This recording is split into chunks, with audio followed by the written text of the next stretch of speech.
Sobat Kemang, perkenalkan nama saya Ida Firmanda dari kelas 12.1.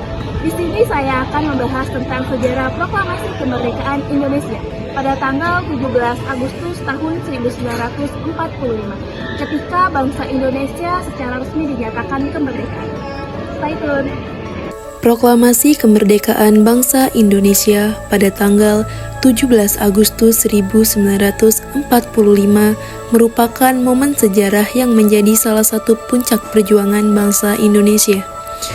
Deklarasi kemerdekaan ini bukanlah peristiwa yang tiba-tiba tanpa perencanaan, namun merupakan sebuah dari pertemuan gagasan, idealisme, dan tekad yang muncul dari peristiwa.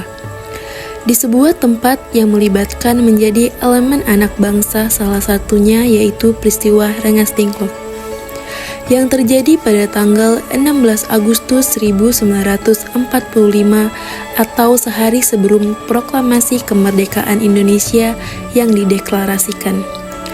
Sejarah proklamasi kemerdekaan Indonesia dimulai pada tanggal 17 Agustus 1945 ketika bangsa Indonesia secara resmi menyatakan kemerdekaannya. Pada tanggal 6 Agustus 1945, sebuah bom atom dijatuhkan di atas kota Hiroshima, Jepang oleh Amerika Serikat yang menurunkan moral dan semangat tentara Jepang di seluruh dunia. 3 hari kemudian, pada tanggal 9 Agustus 1945, bom atom kedua dijatuhkan di atas Nagasaki, memaksa Jepang untuk menyerah kepada Amerika Serikat dan sekutunya. Meskipun kekalahan Jepang dalam Perang Dunia II menjadi salah satu latar belakang penting yang mempercepat proses tersebut. Kemerdekaan Indonesia bukanlah sebuah hadiah yang diberikan langsung oleh Jepang. Momen ini dimanfaatkan oleh Indonesia untuk memproklamasikan kemerdekaannya. Serangkaian peristiwa menuju proklamasi.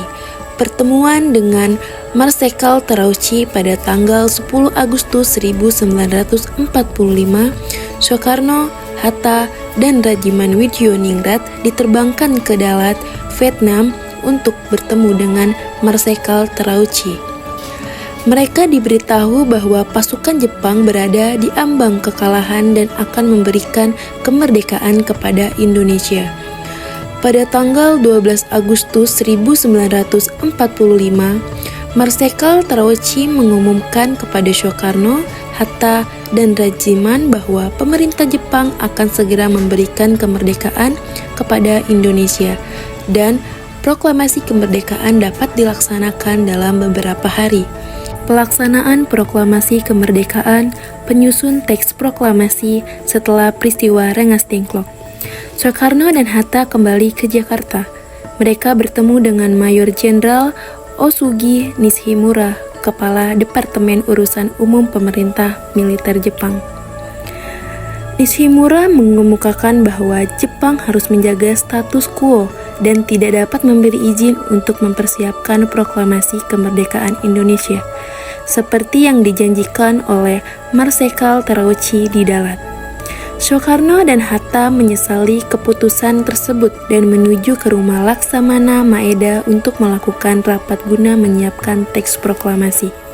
Setelah selesai disepakati, penyusun teks proklamasi yang ditulis oleh Insinyur Soekarno, Sayuti Melik menyalin dan mengetik teks tersebut menggunakan mesin tik milik Mayor Dr. Hermanto Kusumboroto dari Kantor Perwakilan Angkatan Laut Jerman. Proklamasi kemerdekaan Indonesia pada pagi hari tanggal 17 Agustus 1945 di kediaman Soekarno di Jalan Penggangsaan Timur 56. Acara proklamasi dimulai pukul 10 pagi. Soekarno membacakan teks proklamasi dan pidato singkat setelahnya. Proklamasi. Kami, bangsa Indonesia, dengan ini menyatakan kemerdekaan Indonesia. Hal-hal yang mengenai pemindahan kekuasaan dan lain-lain diselenggarakan dengan cara saksama dan dalam tempo yang sesingkat-singkatnya. Jakarta, 17 Agustus 1945, atas nama bangsa Indonesia, Soekarno-Hatta. Kemudian, bendera merah putih yang dijahit oleh Ibu Fatmawati dikibarkan oleh seorang prajurit peta bernama Latif Hendraningrat yang dibantu oleh Suparjo dan seorang pemudi yang membawa nampan berisi bendera merah putih. Setelah bendera berkibar, lagu Indonesia Raya dinyanyikan oleh semua hadirin. Bendera pusaka tersebut masih disimpan di Museum Tugu Proklamasi Nasional hingga saat ini.